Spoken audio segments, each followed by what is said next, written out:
Telugu Desam party ఎవరి మోసం చేసినటువంటి దాడుల్లో ఇబ్బంది పడినటువంటి ప్రతి కుటుంబానికి దగ్గరికి నేను వస్తాను, వాళ్ళకి అండగా ఉంటానని చెప్పి జగన్మోహన్ రెడ్డి గారు చెప్పారు.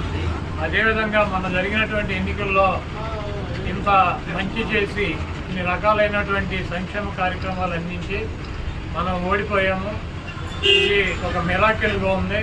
దేశవ్యాప్తంగా కూడా మన దగ్గర ఆధారాలు లేవు, అయినప్పటికీ దేశవ్యాప్తంగా మరి శకుని మామ ఎలా అయితే పాచికలు ఎలా కావాలంటే అలా వేస్తాడో అలా తెలుగుదేశం పార్టీ, జనసేన, బీజేపీ కావాల్సినట్టు అక్కడ పాచికలు పండి అని చెప్పి మా పార్టీ కానీ జగన్మోహన్ రెడ్డి గారి కానీ మాది కానీ అభిప్రాయం.